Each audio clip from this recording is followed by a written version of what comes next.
Bagi saya aneh. Aneh dalam arti ini orang nabung tapi dipaksa. Ini yang menurut saya kemudian tidak apple to apple.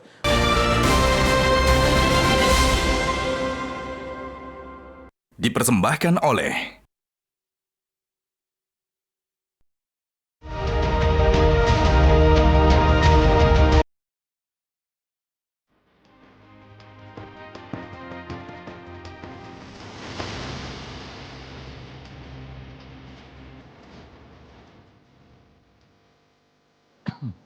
Mas Adi, benarkah pejabat di akhir masa jabatan itu cenderung lebih fokus pada legacy yang ingin ditinggalkan sehingga lebih berani untuk mengambil keputusan-keputusan yang kontroversial karena tidak lagi mempertimbangkan persoalan elektoral? Ya, saya kira memang ada benarnya. Karena memang apa yang sudah kita diskusikan dari tadi soal kebijakan-kebijakan yang tidak populis ini kan tidak ada faedahnya terkait dengan approval rating, terkait dengan apakah dia berdampak secara signifikan dalam pilpres ataupun tidak. Saya sebenarnya kenapa ini begitu banyak kebijakan-kebijakan yang rada kontroversial dan tak merayat, ini tentu sebagai bentuk tingkat kepercayaan tinggi Pak Jokowi sebenarnya. Karena pelanjutnya itu adalah sosok orang, Prabowo Subianto, yang dinilai akan melanjutkan semua hal yang akan dilakukan. Jadi inilah yang kemudian didiskusikan tadi, apakah ini akan jadi beban? Pasti akan jadi beban, seperti IKN. Ketika misalnya ketua otoritanya itu mengundurkan diri, itu kan kemudian dilihat oleh publik sebagai salah satu bentuk ada sesuatu yang sebenarnya persoalan yang cukup serius. Tentu Prabowo Subianto nanti ketika dilantik jadi presiden dan Gibran Rakabuming Raka, ini harus menunjukkan ini adalah proyek yang kemudian tidak boleh mandek dan harus selesai. Termasuk soal tapera, ini kan ditunda bukan dibatalkan dan akan diberlakukan untuk waktu tertentu. Bagi saya aneh. Aneh dalam arti ini orang nabung tapi dipaksa. Ini yang menurut saya kemudian tidak apple to apple. Belum lagi kan masyarakat kita merasa tidak nyaman sebenarnya dengan tabungan-tabungan yang tak ada jaminannya untuk diambil. Kan sudah banyak kasusnya, ada Jiwasraya, ada Asabri, bahkan audit dari ada Taspen, kemudian ada audit dari BPK bahwa pensiunan tapera itu kan hampir ribuan ya yang tidak mendapatkan hak mereka untuk diambil. Kekhawatiran-kekhawatiran semacam ini sebenarnya menimbulkan kenapa persoalan tapera itu bukan hanya dibatalkan, bukan hanya ditunda maksud saya, tapi memang harus dibatalkan. Artinya apa? Karena orang kalau untuk menabung rumah bukan lagi soal tapera. Banyak di bank-bank kok ada bank syariah, ada kemudian perkreditan lain yang menurut mereka jauh lebih memudahkan. Apalagi misalnya gaji dipotong 3%. Itu gaji yang sebenarnya menurut saya sekali terima langsung habis. Buat beli popok, beli bayar kontrakan, belum lagi cicilan yang lain kanan kiri. Ini yang sebenarnya menimbulkan perdebatan-perdebatan. Sekalipun ada tagline tentang keberlanjutan, kan ada yang mesti harus direvisi. Jadi kalau kita bikin buku, bikin jurnal, kan ada misalnya jurnal edisi revisi. Ada yang dikurangi dan ada yang ditambahkan. Artinya apa? Sekalipun keberlanjutan, tidak harus taklid buta, tidak harus menuntut mata. Kalau itu bertentangan dengan kehendak rakyat, harus berani itu disampaikan. Termasuk UKT, ini jangan ditunda, dibatalkan. Saya jadi teringat dengan bukunya Pak Eko Prasetyo. Itu buku favorit saya waktu awal kuliah di Jakarta. Orang miskin dilarang sekolah. Sudah banyak testimoni kok mahasiswa lulus di kampus-kampus top karena UKT-nya itu naik, nggak jadi sekolah, nggak jadi kuliah. Bagi saya ini harus diperbaiki, bukan atas karena keberlanjutan, kemudian seakan-akan yang kontroversial tidak pro rakyat itu dilanjutkan. Tentu ini akan menjadi backsliding bagi perkembangan kita ke depan. Oke, meskipun PSI belum ada di Parlemen Pusat, tapi boleh saya tanya kepada PSI soal, karena PSI kan biasanya partai yang tegak lurus dengan apapun kebijakan dari Presiden Jokowi. Tapi untuk kebijakan-kebijakan yang sekarang sudah diprotes oleh masyarakat, tapera misalnya, apakah itu memang harus dilanjutkan? Ya, terakhir kami melakukan rapat ya, itu minggu lalu ya, membahas tapera ya. Dan di sana kami keluar dengan sebuah sikap, di mana sikap tersebut adalah setuju dengan catatan. Gitu. Tapi satu hal yang harus dicatat, tapera itu direncanakan baru akan dimulai 2027. Ya, ini mungkin belum banyak disosialisasikan. Paling lambat 2027. Ya. Itu karena apa? Karena mereka masih punya banyak PR. Misalnya yang pertama ada BP-BP lain yang kaitannya dengan perumahan. Seperti yang tadi sudah disebut, Taspen misalnya ya. Atau tadi sudah Bang Deddy tadi bilang susah mengambil uang di tapera. Mungkin maksud Bang Deddy itu adalah Bapertarum ya. Memang Bapertarum itu susah. Nah yang sekarang sudah disinergikan dengan tapera itu baru Bapertarum. Gitu. Dan tapera dalam hal ini memiliki waktu untuk mengharmonisasi itu semua supaya di bawah tapera. Dan nggak hanya badan-badan tadi, juga ada BPJS Tenaga Kerja yang kaitannya dengan komponen jaminan hari tua. Karena jaminan hari tua di sini bisa berupa simpanan untuk membeli rumah juga. Nah, hal inilah yang kemudian akan diharmonisasi, gitu ya.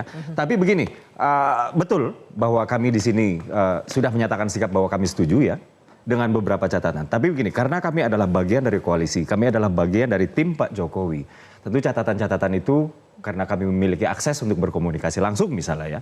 Catatan-catatan itu mungkin lebih tepat kami sampaikan langsung kepada Pak Jokowi ketimbang kami sampaikan keluar, karena kalau keluar jatuhnya nanti politis ya, substansinya itu ditangkap dengan penalaran-penalaran politik sehingga message-nya nggak nyampe. Tapi begini, tadi saya juga ada ya satu hal nih. Tadi Bang Deddy mengatakan bahwa di Undang-Undang Tapera tahun 2016 ini tidak ada pasal yang mengatakan wajib. Ya, ternyata ada Bang Deddy. Pekerja mandiri.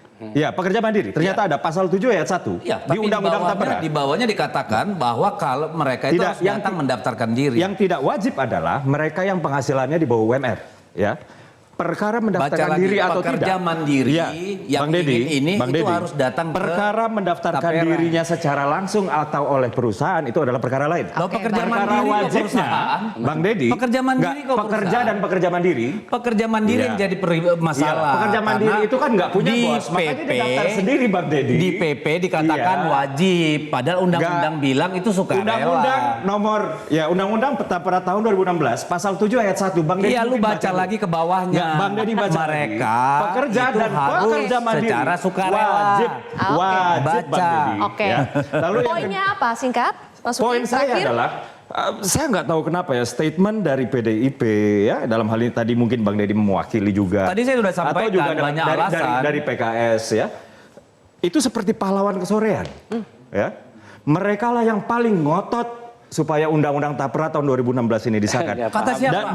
Dari PKS Kata juga. siapa? Sebentar. Enggak, aku dari PKS ini. juga. Bang Yosef kalau mengatakan. Kau baca, dia ketua pansus. Iya, kalau Bang Yosef kau adalah baca ketua pansus RUU. bagaimana Golkar, bagaimana yang lain, bahwa ini lahir dari Demokrat dan PKS dan seterusnya.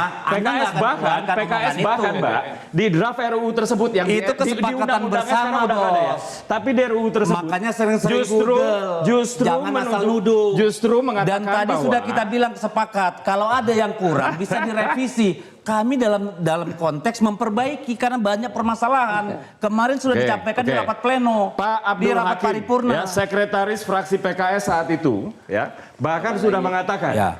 Anda nggak menyebut Golkar, Nasdem, Demokrat dan yang lain. Bahwa pekerja itu menyumbangkan 3%, tapi di split. Yang 2,5% itu dari pekerja, yang 0,5% itu saya kutip dari halaman resmi, ya, halaman resmi website PKS. Adalah kata-kata Anda sok pahlawan kesiapan menyakitkan hati, Bos. Kalian belum ada kontribusi aja udah ngomong gitu. Sudah jelas di rapat paripurna ikut bertanggung disampaikan perbaikan yang perlu, apa yang harus diperbaiki karena tidak ada sempurna. Tadi Habib aja bilang 570 orang bisa dirubah oleh hakim. Jadi kalau ada pelaksanaan yang tidak tepat harus dikoreksi dong. Justru itu bagian dari tanggung jawab. Jadi jangan bilang pahlawan kesiangan. Kenapa kan terlalu kasar Anda? Saya kira begini ya. Memang niatnya baik sejak awal. Tapera ini niatnya baik. Tetapi ketika sudah 9 tahun yang lalu, saat ini kita ada peraturan pemerintah yang memberikan beban yang begitu besar dan kondisinya memang berbeda. Pertama, dari sisi kita melihatnya, kami memang salah satu yang mengusulkan, yang ikut mendukung Undang-Undang Tapera. Kami semua partai ya, kecuali PSI karena belum ada. Jadi dan itu kami harus sampaikan. Yang jadi persoalan itu apa? Yang pertama adalah kita memang berbeda. Ini udah 8-9 tahun yang lalu. Kondisinya memang berbeda, kondisi ekonominya. Yang kedua adalah memang banyak kasus saat ini ada distrust publik terhadap BPBP, termasuk kasus Asabri, Taspen dan sebagainya. Uang rakyat menjadi bancakan para politisi, ya, dipolitisasi, itu menjadi persoalan. Yang ketiga adalah pembebanan terhadap masyarakat. Ini yang kita minta supaya dipertimbangkan. Pembebanan 3% itu saya kira besar, apalagi ini diwajibkan. Jadi sekali lagi bagi kami saat ini perhatikan. Jadi tidak bisa semuanya ditelan saat ini. Saya berharap mudah-mudahan pemerintahan ke depan akan lebih bijaksana. Waktu kita juga sudah berakhir. Sarankan PSI untuk uji ke Mahkamah Konstitusi aja.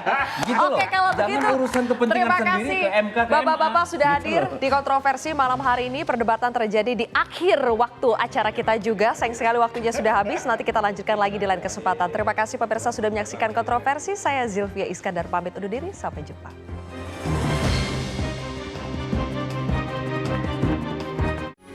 Metro TV. Jelajahi cara baru mendapatkan informasi. Download Metro TV Extend sekarang.